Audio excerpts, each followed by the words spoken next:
परम सत्कारयोग श्री अकाल तख्त साहब दे जथेदार साहब,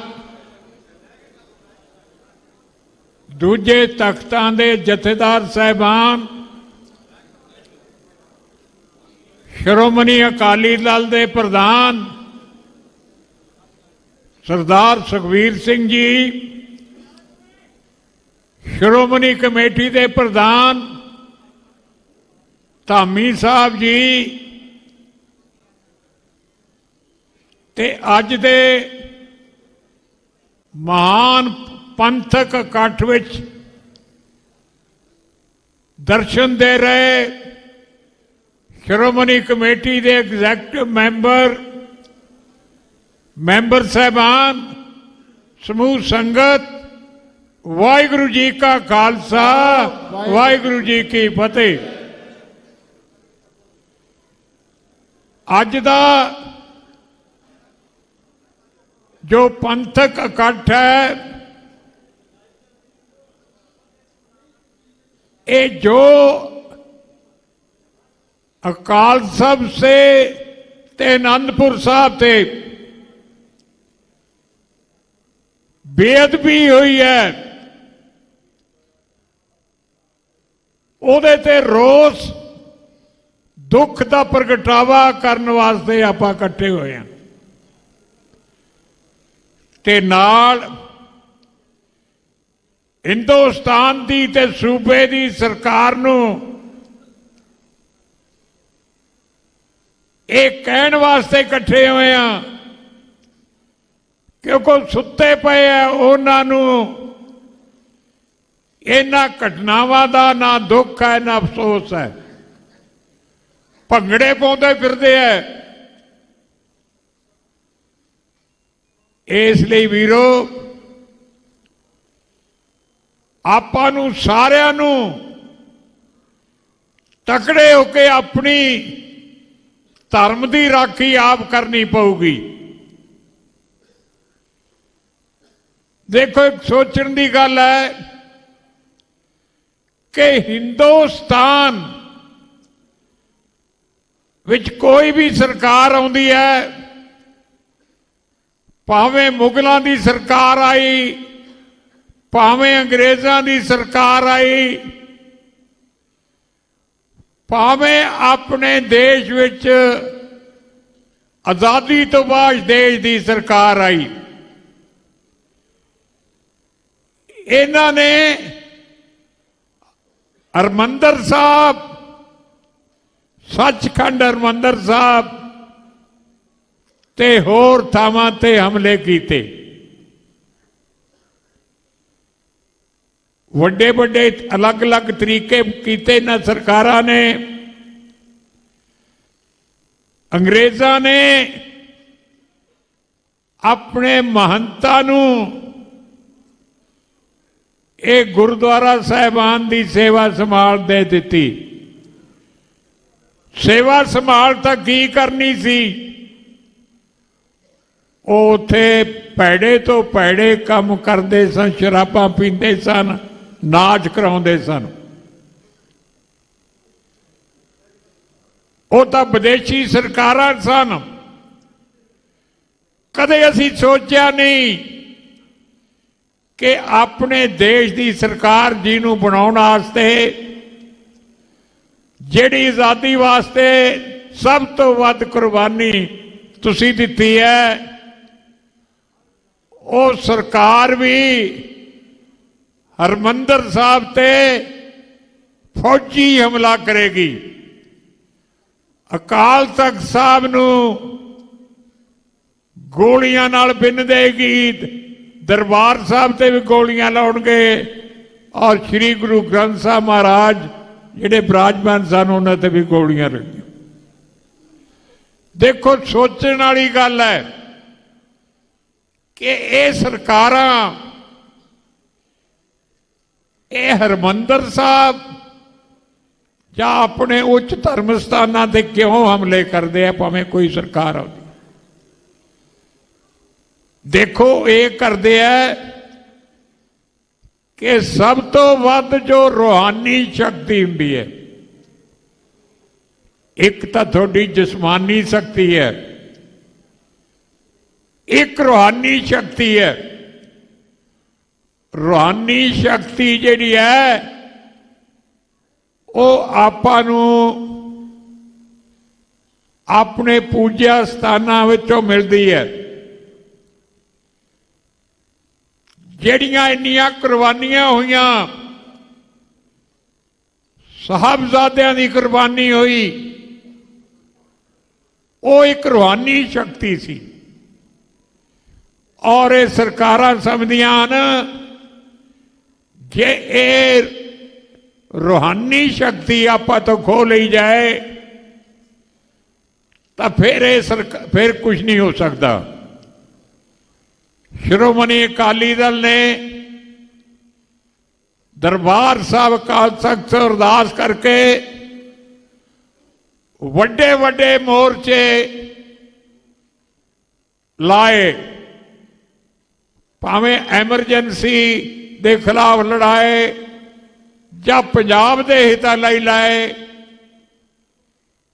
आपां नूं रूहानी शक्ति मिली, आपां नूं फतेह प्राप्त हुई।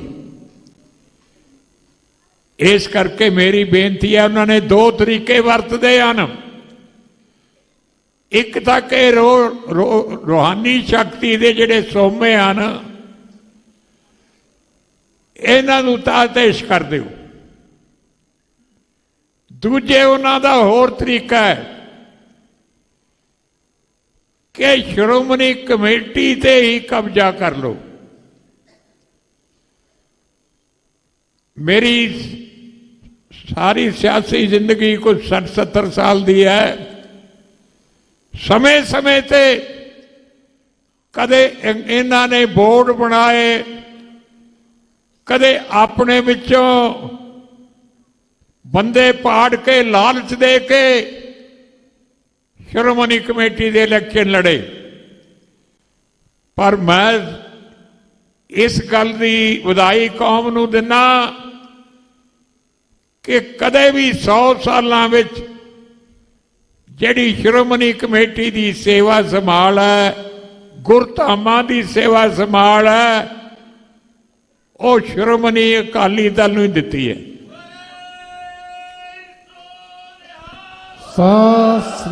क्योंकि सिख संगत ये जानती है कि खालसा पंथ की धार्मिक सेवा करने वाले श्रोमणी कमेटी है ते सियासी लोड़ां पूर्ण करने वास्ते श्रोमणी अकाली दल है।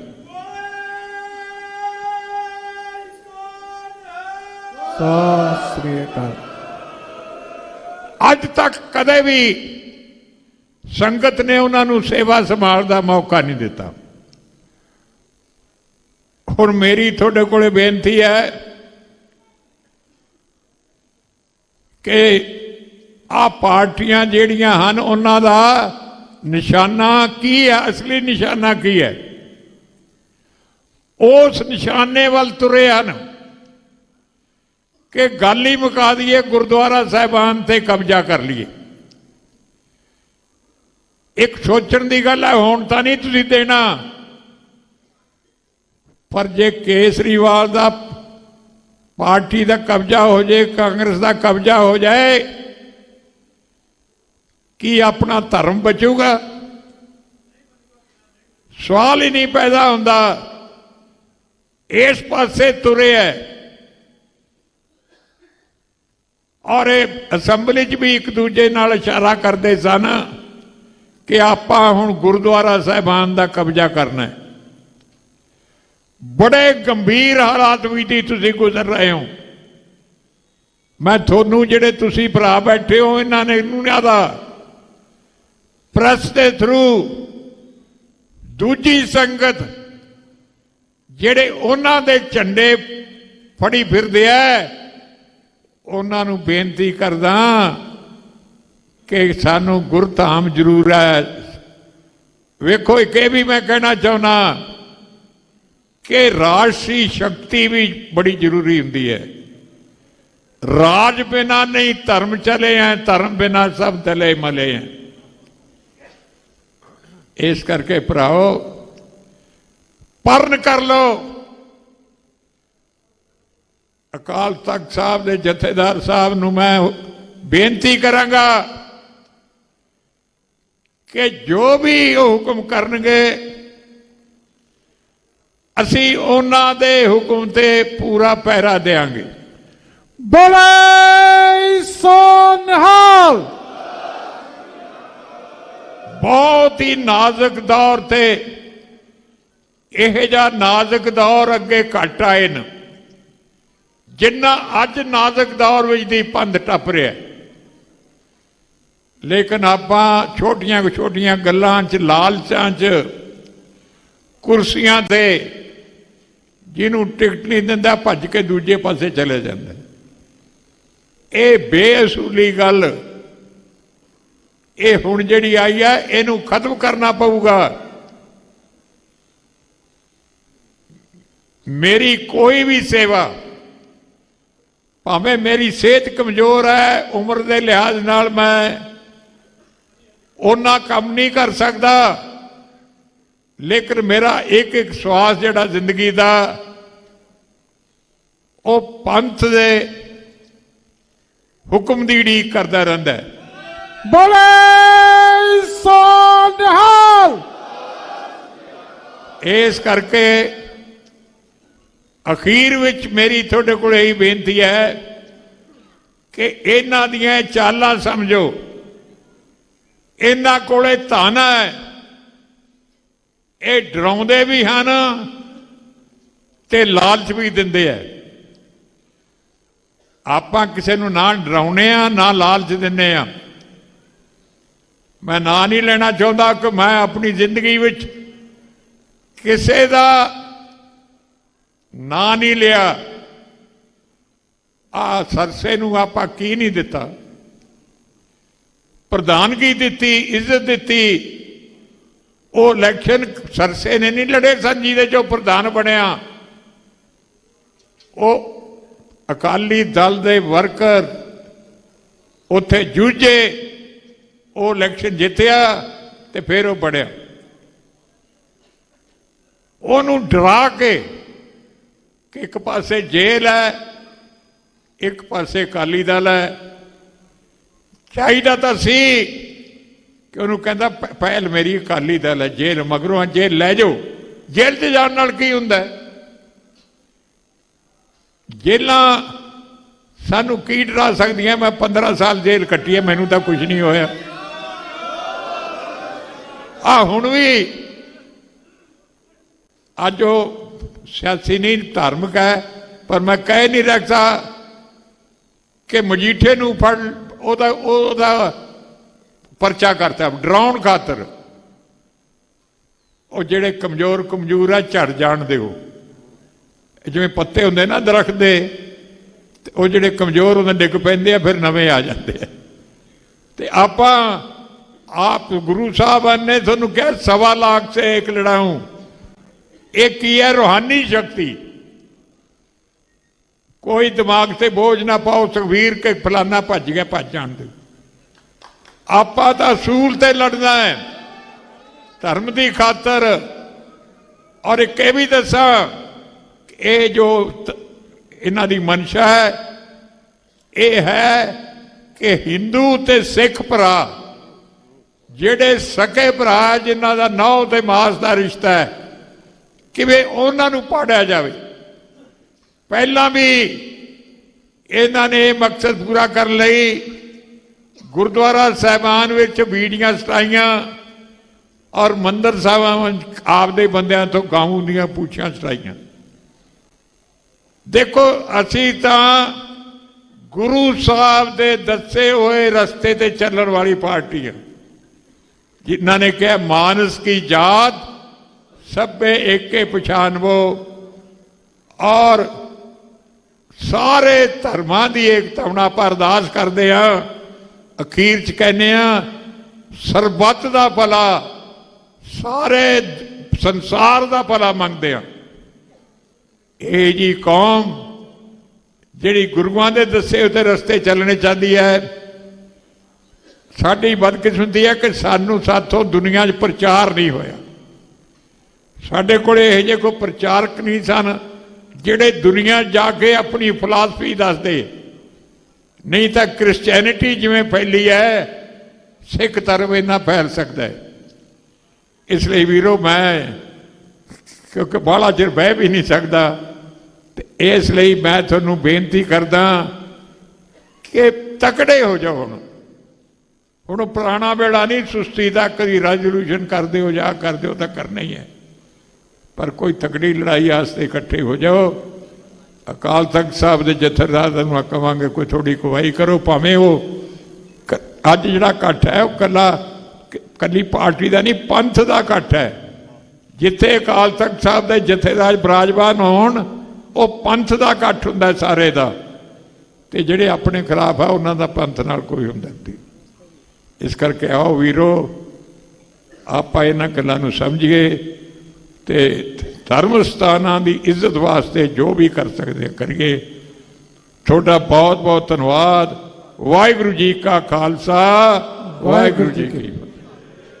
ਹੁਣ ਮੈਂ